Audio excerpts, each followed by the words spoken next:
December 20th, 1963. Moscow, Baltийskaya Street, a new apartment block 2 minutes from the so-called metro. Late morning. A knock at the door of apartment 86 and one word through the wood. Mosgaz, the gas service. A 9-year-old boy named Volodya Teplov opened the door because in that city, in that year, everyone opened the door. On the landing stood a tall man in a big, baggy coat, a fur hat pulled low, its ear flaps tied at the back of his head. The man asked if any adults were home. "Everyone's home," the boy said. In the far room of the communal flat sat his grandmother, 70 years old, and a baby, 10 months, asleep. The visitor hesitated. He looked around. Then he walked to the kitchen, turned the burner knobs one way and the other, and left. 2 minutes later, he knocked again. He had forgotten his matches. The boy let him in, warier now, and the man left a second time. 5 minutes after that, a third knock. This time, Volodya put the door on its chain and told him through the gap, "You have already been here." The man retreated down the stairs. 10 minutes later, climbing to a friend's flat, the boy passed him one last time on the 4th floor, knocking at the door of apartment 95. He thought nothing of it. He was 9. By the early winter dark, there was a crowd at the entrance, and militia cars, and a sound from the 4th floor that the neighbors would not describe. In apartment 95, a schoolboy named Kostya Sobolev was dead, struck again and again with a small axe. His mother had stepped out for less than an hour to hold her place in a furniture store queue. What the killer carried away from the flat was this: 60 rubles, a child's sweater, a bottle of cheap cologne, and a pair of beach goggles. In December. Within 3 weeks, the 2 words spoken at that door would empty every doorway in the capital. Mothers would stop going to work. Men would keep axes in their hallways beside the keys. A state that had just promised its people the end of crime itself would throw ministers, aircraft, and the man who rebuilt the face of Ivan the Terrible into one manhunt, and then, when it was over, would make sure the country read almost nothing about it. This is the case of the man Moscow called Mosgaz, the panic a superpower could not hide, told through what its own secret paperwork says. It begins with a knock.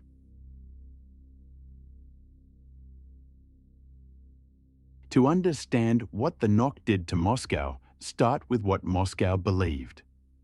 2 years earlier, from the party's highest platform, Nikita Khrushchev had promised that the current generation of Soviet people would live under communism. The timetable said 20 years. Crime had a place in that timetable too. It was a leftover of capitalism, and it was expected to die out with the system that bred it. The newspapers, which did not report murders, were in that sense already living in the future. The city itself was mid-transformation. Families were moving out of communal rooms into their own small flats in the new districts, whole blocks of neighbors who had not yet learned each other's names. Into those buildings, as routine as the mail, came the men from Mosgaz, the city gas service. Meter readings, burner checks, a knock and a word. The man who opened the door to the killer that December morning put it simply 60 years later. Back then, people opened their doors to everyone. And the men whose job was to catch killers were being quietly thinned. The union-level Interior Ministry had been abolished in 1960. The Republic ministries were renamed Ministries of Public Order.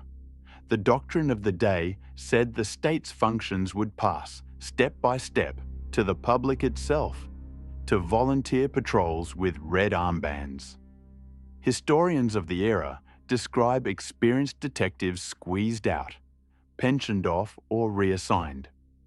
The country heading into the winter of 1963 had, officially, no word for what was coming. The word maniac belonged to the rotting West. It had no place in a Soviet newspaper, and so it lived nowhere at all.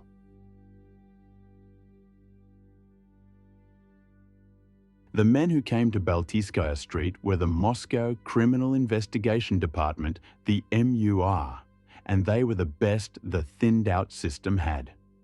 Vladimir Arapov, whom colleagues called the Black Colonel, a detective so storied he is said to have partly inspired Sharapov, the hero of the Vayner brothers novels. One of the brothers had served alongside him. And Vladimir Kornev, a wartime saboteur whose family had twice received official notice of his death and twice been wrong.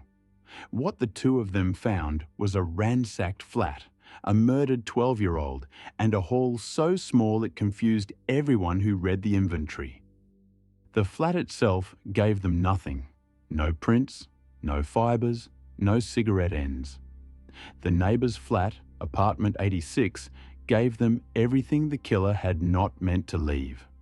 Clean fingerprints on the burner handle he had turned while playing inspector. Investigators unscrewed the handle and took it whole. And it gave them a witness. More than 30 adults had seen the visitor that morning, up and down the building, and their descriptions dissolved into fog. Average height, average build, dark coat, gloves that never came off, eyes down. One woman swore it was a winter coat. Another swore it was not. The 9-year-old was different. Volodya Teplov had looked up, into a face no adult had bothered to study. "He is not Russian," the boy said. A humped nose. Reddish hair, one strand loose under the hat. And the hat itself, a fur ushanka with the ear flaps tied at the back of the head. Muscovites tied them on top. It was a small thing, the wrong knot on a winter hat, and it was the first true thing the hunt possessed.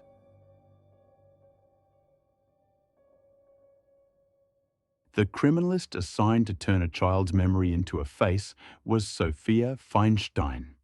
She had forged her papers at 17 to reach the front, served through the Leningrad blockade lines, and stood in Berlin in 1945 at the identification of Hitler's remains. She was 40 now, and that same evening she sat at the family's kitchen table on Baltийskaya Street and began to build a face with a 9-year-old. The work then moved to Petrovka 38 Police Headquarters, where the method had a name: photo applique. 400 photographs of men, cut into pieces. Foreheads, noses, mouths, chins. A jigsaw puzzle assembled by a child over days. It was not working. The boy shook his head at assembly after assembly and was close to tears, and Feinstein close to the end of her patience, when a MUR officer walked into the office mid-session with some routine question. The boy went pale, leaned to the criminalist's ear and whispered, "That's him." The officer was innocent. He was also, feature for feature, uncannily close. So they sat him down, made him up, photographed him, and the wanted face that went out across the militia was a disguised policeman. It was only the second composite portrait in Soviet practice, and the first ever used to hunt a killer. Two artists worked in parallel because this case collected remarkable people the way a magnet collects filings. One was Naum Karpovsky, the poster artist who had drawn Lenin and Stalin for the walls of the country, now drawing a child killer from a child's words. The other was Mikhail Gerasimov, the anthropologist famous for rebuilding faces from skulls, the man who had given the world back the features of Ivan the Terrible and Tamerlane. He had spent his life putting faces on the dead. Now he was asked to put one on a living man nobody could find. The face went to every precinct, every patrol, every volunteer squad. It did not go to the public. At the manhunt's headquarters, someone argued for television, the American way. Put the face on screen and let 8 million Muscovites hunt him. The chief of the MUR refused. An announcement would sow panic, and panic would flood the case with 10,000 phantom sightings. The face stayed inside the system. Moscow, given nothing to look at, would soon invent a monster of its own.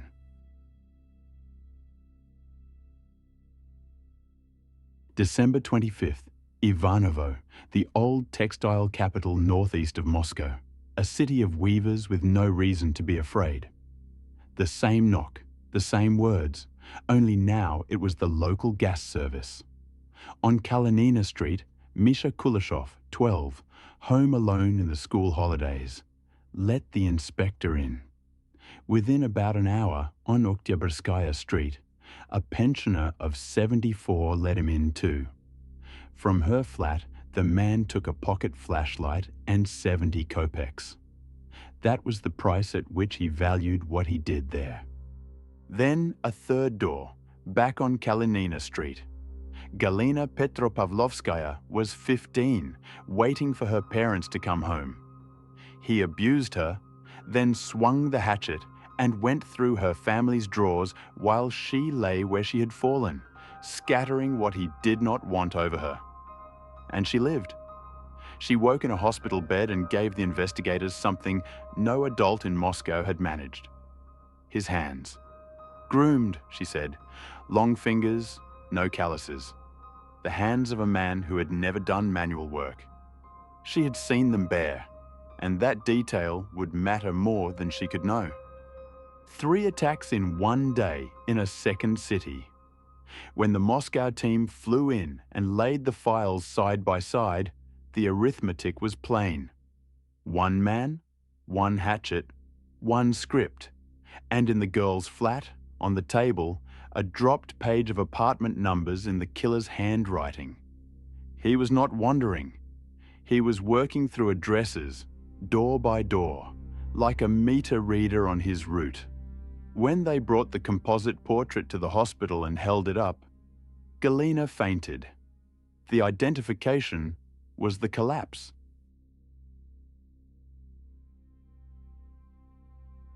There was still nothing in the newspapers. There did not need to be. The hunt itself carried the news because the hunt was made of people. Thousands of volunteer patrolmen, Komsomol squads, block wardens, all briefed, all human, all going home at night to families who asked questions. Within days, Moscow talked of nothing else. In factory smoking rooms, in bread queues, in the lobbies of children's New Year parties, the dead multiplied. 5 victims became 15, became 50. The state's silence did not starve the story. It fed it. One Muscovite wrote the street version into a private diary that winter, and the entry survives. Someone rings at apartments, and if he finds only children and a woman inside, he enters, calls himself a Mosgaz repairman, and kills them with a hunting hatchet. That was the rumor in a private notebook, word for word. The remarkable thing is how little it exaggerated. The city armed its doorways. Chains and bolts sold out. Men took to keeping hammers and axes in the hallway beside the keys. Mothers discovered illnesses that kept them home from work. Families agreed on knock codes so a child would know a parent's hand from a stranger's. Jokers who boomed the dreaded word through doors and ran were beaten bloody when caught. Real gas fitters were attacked at thresholds. One war veteran met his with a hammer, shouting that he had seen worse at the front. It ended with the real Mosgaz surrendering. The company ordered its home inspections stopped across the city. One man with a hatchet had shut down the utility he was impersonating. The militia, meanwhile, tested its own nerves. A police colleague was sent into the crowds dressed as the wanted man, a hatchet under his coat to see whether the patrols were awake. The patrols at the Kazansky rail terminal arrested him almost immediately, and nearly worse. And in a million kitchens, parents distilled the winter into a warning that would outlive everyone involved. Do not open the door to anyone, or the terrible man from Mosgaz will come. In a country whose news said nothing, the bogeyman was the news.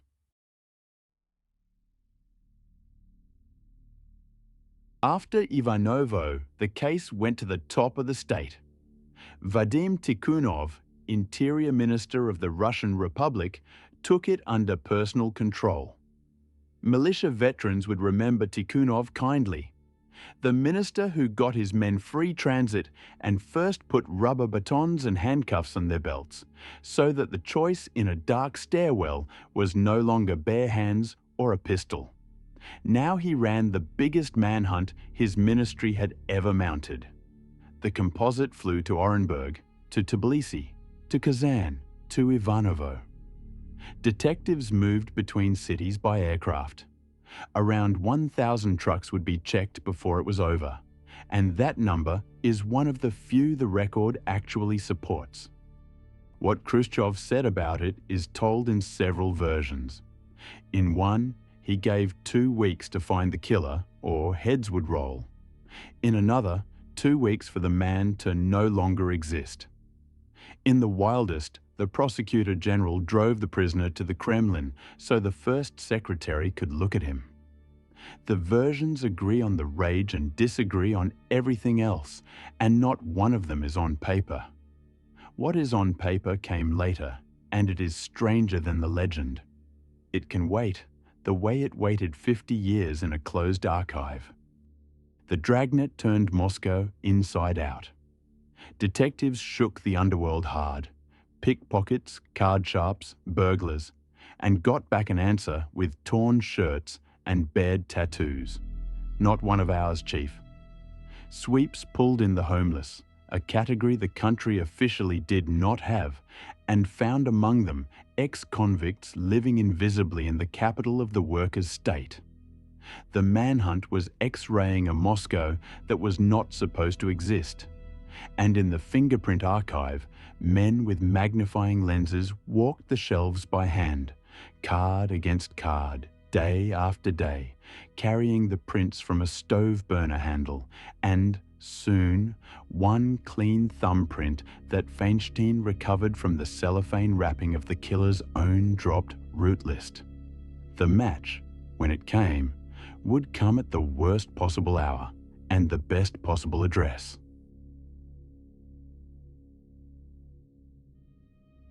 December 28th, Leningradsky Prospect. An old woman opened her door on the chain and asked the man on the landing, straight out, "You would not be that Mosgaz, would you?" The man smiled.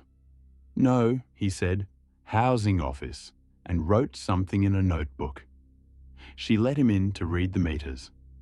The secrecy had a price no one had calculated.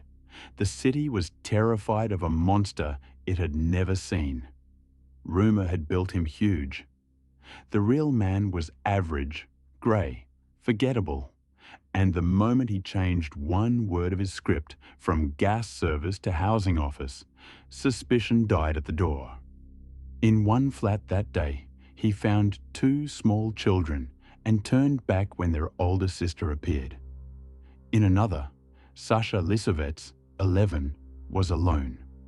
The boy understood and ran and was caught at the toilet door. From that flat, the man took nothing at all.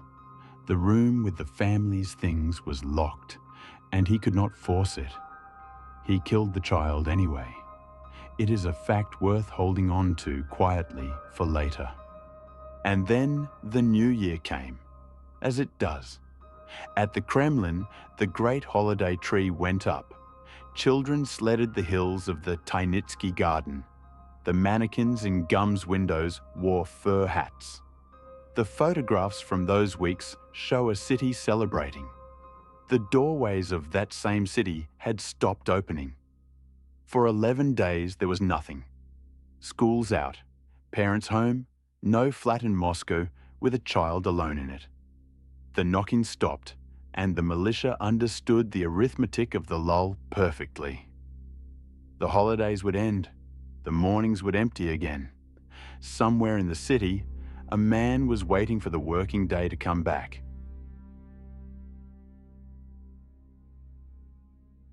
January 8th, Sheremetyevskaya Street in Mariina Roshcha. A call reached the city duty desk from a woman whose voice the operators remembered afterward. Blood is dripping from my ceiling. In the flat upstairs, Maria Ermakova, 46, a chemical plant worker, was at her kitchen table. She had let in a man from the housing office who was collecting complaints about the new building's defects, and there were defects enough. He suggested she write hers down. By one retelling, she had written a single word, application, when he struck her from behind, at her own table, over her own paperwork. This time, the man took more than kopecks, skeins of yarn, socks, 30 rubles, a desk clock, and the television, a Start 3, the set half the country stood in line for. 234 rubles new, 12 channels, and a serial number on the back panel that matched the technical passport in Ermakova's desk drawer. He wrapped it in a bedsheet, carried it down into the street in the middle of a working day, and flagged a passing dump truck. A beat officer named Malishev, walking to lunch, watched the little scene. A man loading a sheet-wrapped television into a truck. Nothing illegal in it. But the professional eye filed 2 digits of the number plate, 96, and walked on. That evening, Malishev heard what had been found on Sheremetyevskaya Street, remembered the television, and picked up the telephone to Petrovka. The whole case now hung on 2 digits and a bedsheet.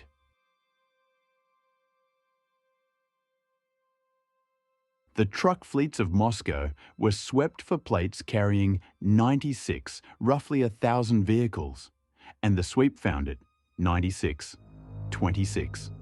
The driver, hauled out of bed, admitted the off-books fare at once. A man with a television dropped at the corner of Trifonovskaya by the Rizhsky rail terminal. Detectives took that block apart door by door until a neighbour talked. An old woman nearby had lodgers, a young couple, unregistered, introduced around as her niece and the niece's husband. And the husband had just sold a television for a fraction of its price to a man from the next building. The serial number matched Maria Ermakova's papers digit for digit. The rented room, searched, was a small warehouse of dead people's belongings. Yarn, a flashlight, children's sweaters, beach goggles, the whole ledger of that December, the full haul of 5 murders and 1 more ruined life. 60 rubles, 90 rubles, 30 rubles, and 70 kopecks. A child's sweater and a bottle of shipper cologne, a jacket, 2 pens, and a bundle of state bonds. A down shawl and a mother's passport. Socks, yarn, a desk clock, and 1 television. About 180 rubles in cash, all told. A month and a half of an average wage.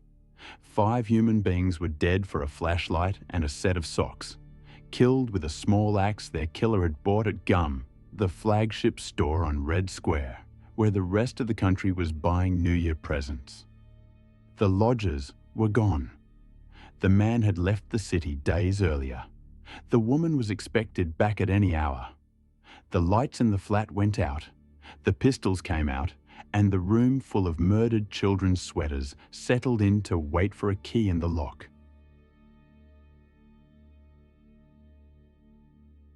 Near midnight, the key turned. A young woman stepped in alone, small, graceful, well-dressed, and froze in the dark doorway full of men. Then she gathered herself and gave them a sentence nobody in the room had imagined. "My husband is an officer of the KGB. He is on a secret assignment. I will say nothing more." To keep the trap alive for the man himself, the detectives carried her out of the building, rolled in a carpet. The claim climbed the chain of command in the middle of the night. The Interior Minister telephoned the chairman of the KGB, Vladimir Semikastny, and the State Security Service of the Soviet Union spent the small hours checking its own registers for an axe murderer. By morning, the answer was flat. No such officer existed and never had. And before dawn, a courier reached the stakeout from the fingerprint archive. The prints from the stove handle and the route page had found their man in the card files. Twice convicted, born Tbilisi, 1937. Name, Vladimir Ionessian. Occupation, and here the file stopped reading like a police record. Soloist of the Orenburg Musical Comedy Theatre. Operetta. The Monster of Moscow was a failed tenor. The biography the detectives now assembled explained nothing and everything. A boy from Tbilisi with a genuinely fine voice and parents who told him at every opportunity that world fame was his destiny. A conservatory that admitted him without examinations and lost him in the second year. A draft evasion conviction that ended in a light regime camp in Gori, Stalin's hometown, where the failed singer served as the camp's culture organizer. Even his prison job was show business. Then a group theft, and a court that gave him 5 years suspended, sparing him because he had just become a father. The man spared for fatherhood.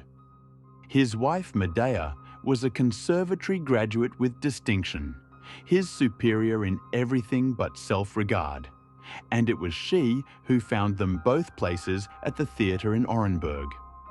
He sang second-rank roles and told anyone who would listen that he deserved the Bolshoi, that greater things were arranged, that he ran secret errands for the KGB between rehearsals. The company shrugged. Artists. A people's artist of that theatre would remember him without a single flash of temper. He showed no aggression at all. On December 13, 1963, Ionessian simply failed to appear at rehearsal. He did not resign. He did not say goodbye to his wife and son. 1 week later came the knock on Baltiskaya Street. At the interrogation, asked about the family he had abandoned, he answered, "I believe I did right in leaving my wife." Only now did the witnesses' fragments arrange themselves. The hat that never came off indoors. An actor knows that hair is what people remember. The muffled half voice. A trained singer smothering a southern accent.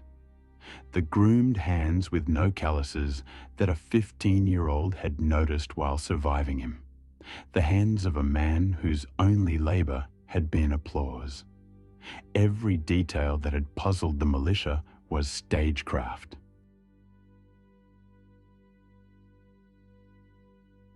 The woman carried out in the carpet had a name, Alevtina Dmitrieva, 21 years old, a dancer from Kazan, a choreography school graduate who had arrived in Orenburg in November 1963 and been assigned, with a touring couple, to the same theatre-owned communal flat as the Ionessian family.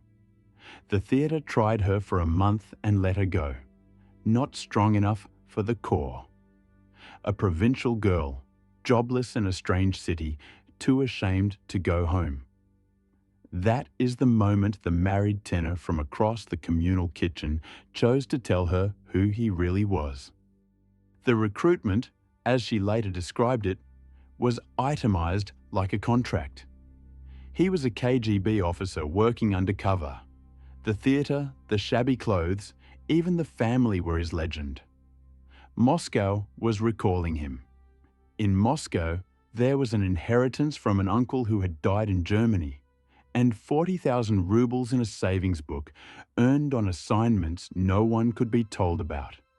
And in Moscow, there would be a place for her, in time, any stage she wanted, even the Bolshoi. "For you, my love," he told her, I am ready for anything. They left within days. He never spoke to his wife and son again. Moscow gave them a rented room from a pensioner they met at the railway station, and poverty. The roles held. His absences were assignments. His money, when it appeared, was bonuses. On December 17th, he went to Gum and bought a small camping hatchet, the kind Soviet shops sold as a tourist axe. 3 days later, with money enough for exactly one train ticket to Ivanovo, hers, he told her not to worry. He would stop by the office and draw what was needed. The office that morning was Baltiskaya Street. He came back with 60 rubles. A 12-year-old was dead for the price of a 10-ruble ticket and change. What she understood, and when, became the question of her life. By her own account, told afterward, when she finally believed she had been deceived. On the road out of Ivanovo, which they left on foot, more than 10 kilometers before boarding any bus, because enemies of the Union were supposedly watching the stations, she saw blood on his coat. He didn't flinch. He took out the hatchet, still marked with it, and told her he had eliminated a traitor to the motherland, a man passing secrets to the West. And she believed him, or chose to, and helped him wipe the instrument of justice clean with snow. Back in Moscow, it was she who handed him that hatchet in the mornings, when the officer of the KGB left for work. The gifts kept coming. Sweaters, a down shawl, a clock, things a man on state business somehow brought home instead of wages. In one rented room, wearing murdered children's knitwear, the future prima of the Bolshoi waited for the assignment to end. It ended at the stakeout. She held the legend for a full day of questioning until the KGB's answer came back empty, and detectives, by one account, showed her the letters her fiancé had written to his brother proposing visits to prostitutes. The romance died of paperwork. She gave the room one more sentence. He is in Kazan. Tomorrow he meets my train.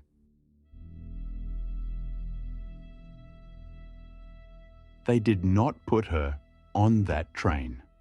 At Petrovka, they held something between a lineup and a casting call. Young policewomen walked the corridor, turned, walked again, while detectives searched for a body that could pass. None had the ballet carriage. Height would have to do. Makeup artists borrowed from Mosfilm built the rest. There was one more problem, hard to believe, of a national manhunt. The militia had never seen the man's face. Not once. No photograph of Ionesian existed in any file. The hunt had run 3 weeks on a composite assembled by a 9-year-old. The double did not need to fool the police. She needed to fool him. Kazan Station, the morning of January 12, 1964. Plainclothesmen thick along the platform, among them, personally, the Interior Minister of the Tatar Republic, Salih Yapiev. The Moscow Express braked. A face appeared at the carriage window, hers near enough, under the right hat.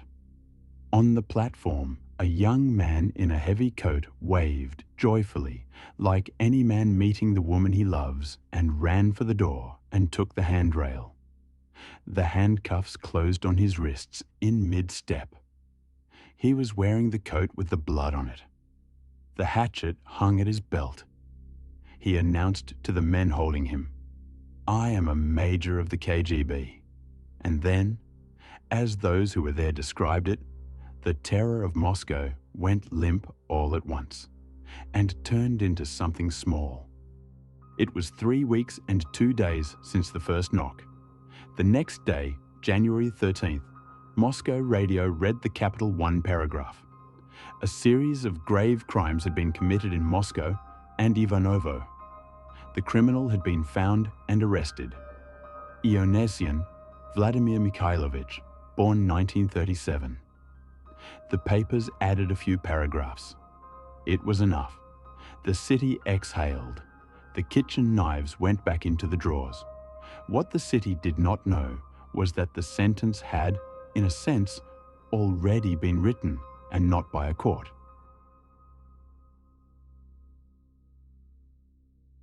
What happened next stayed sealed for half a century, and it is the part no legend improved on. The day after his arrest, Ionesian sat across from the Republic's Interior Minister, Tikhonov himself, and its Chief Procurator, Blinov, a man 6 weeks in office, and answered their questions in a small, cooperative voice.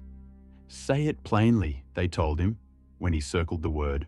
"Murder," he said. "On motive. My money was running out." But that is no excuse.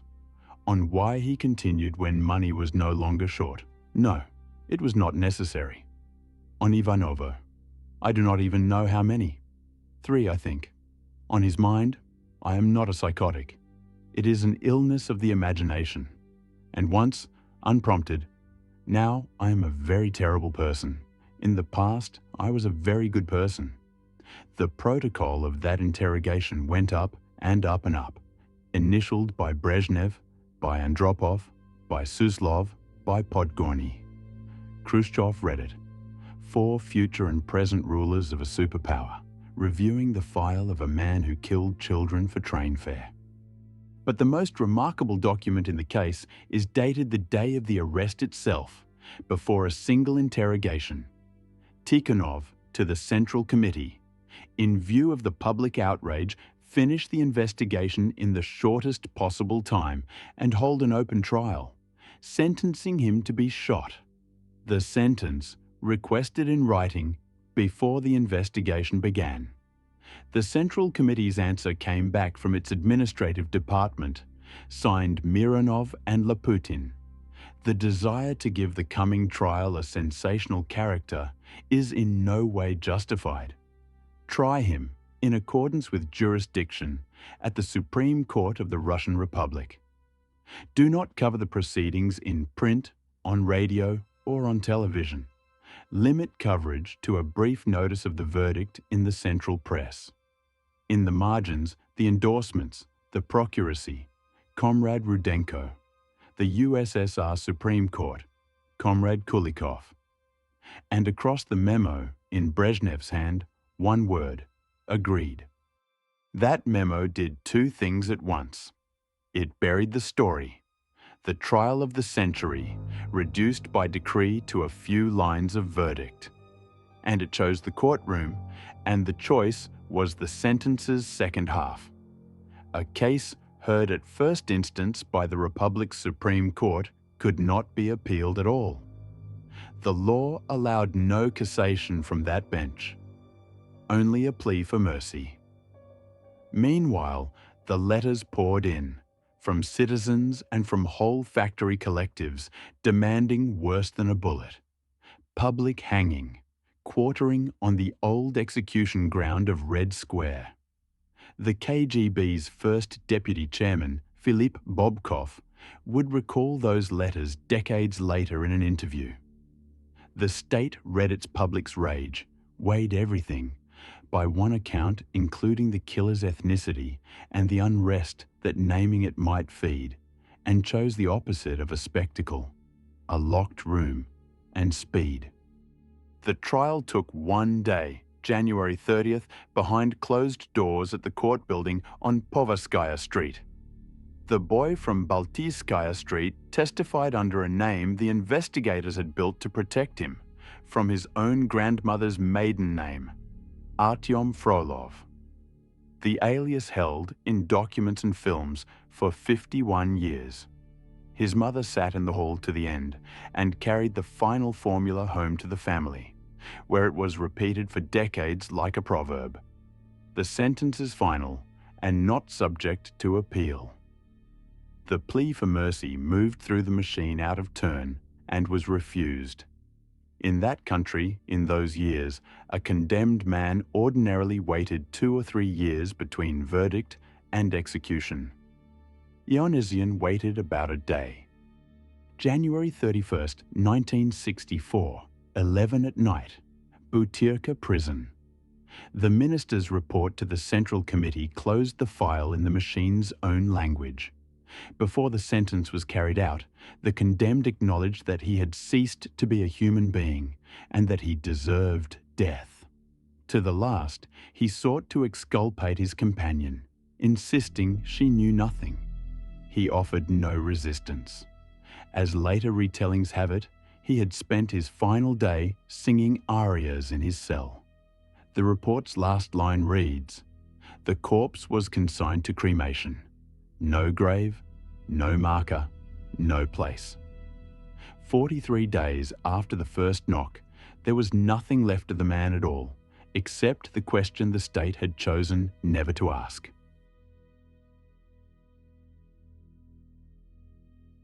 Alevtina Dmitrieva was sentenced to 15 years as his accomplice, and what she actually was is told 3 ways to this day. The version drawn from the trial says she knew that she bought the axes herself, washed the blood from them, laundered the coat, and was spared execution only because she never swung anything. Investigators and writers who reviewed the case later doubted the court ever proved knowledge at all. One called her sentence undeserved by any legal measure, and the man himself, to the interrogators at the trial and, by the official record, in his final hour, repeated one sentence without variation. She knew nothing, and one piece of paper never had a doubt. The arrest announcement itself, printed when the investigation was days old, introduced her to the country as, in its own words, his cohabitant and accomplice, a certain Dmitrieva. The state's verdict on her was typeset more than 2 weeks before the trial began. Her term was cut to about 8 years on review. She left the camps in the early 1970s and vanished so completely that no interview, no later photograph, and no date of death has ever surfaced. The country that never printed a story never heard her version of it either. The punishment radiated outward from the axe in every direction. The pensioner who had rented the couple a room was charged as an accomplice and expelled from Moscow. Medea and the boy, the family abandoned without a word, disappear from the record entirely. The hunters fared little better than the hunted. Vadim Tikhonov, the minister who ran the case, was passed over when the Union ministry was rebuilt a few years later, strung along, and finally shipped abroad, an envoy to Upper Volta. At least it is Upper, he is said to have joked in the foreign ministry's corridors. They could have sent me to Lower. The boy witness grew up to be an engineer at a Moscow maternity hospital, and his real name reached print only in 2015, in an article written by his own nephew, the 10-month-old who had been asleep in the far room while a killer stood in the kitchen deciding.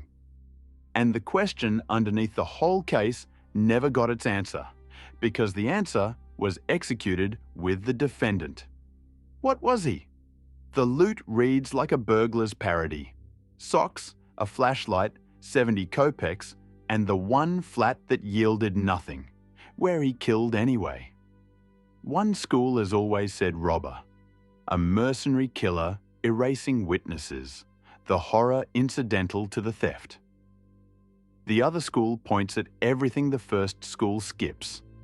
The killing that continued after the money came, the loot chosen like gifts for an audience of one, and the profile Mikhail Gerasimov drew at the time of a performer murdering his way toward the recognition the stage had refused him. The militia chief of that Moscow, in his own published memoir, records one more detail. Under interrogation, the failed tenor tried to talk about Raskolnikov, Dostoevsky's axe murderer, invoked by a real one. The court had no opinion on any of it. It was never asked for one, because in the 18 days between arrest and verdict, No psychiatric examination was ever performed. The machine that circulated his interrogation to 4 Politburo desks could not spare a week for a diagnosis. It shot the question along with the man and guaranteed the argument would never end. There is one more correction the record owes to every retelling that crowns him the Soviet Union's first serial killer. He was not the first. He was not the third. A Moscow carter named Komarov took more than 30 lives in the 1920s. A teenager in the Urals murdered 8 children before the war. A Leningrad killer confessed to 29 after it. The country simply never heard their names because a state without crime has no serial killers, only silence. Ionesian was first at exactly one thing. He was the first the whole country felt.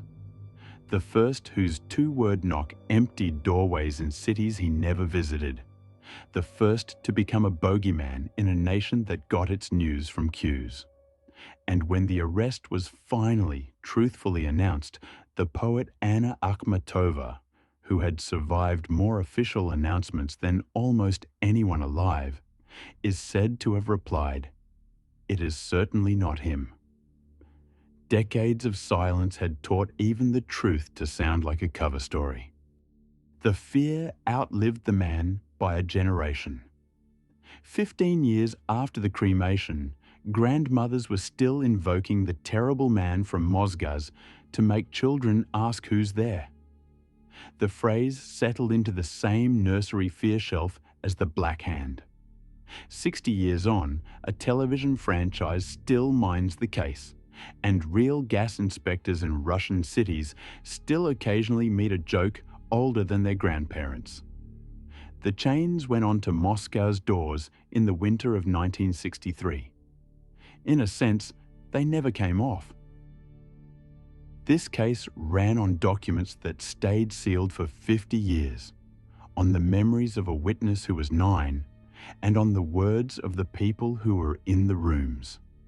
If stories like this one deserve to be told carefully, subscribe and ring the bell. It is how the next case finds you, and it costs nothing but the click. 3 questions are still open, and they belong to you now. Was Alevtina Dmitrieva a dupe, an accomplice, or a scapegoat with a 15-year sentence? Was the man with the hatchet a robber who killed, or something the state he died in had no word for?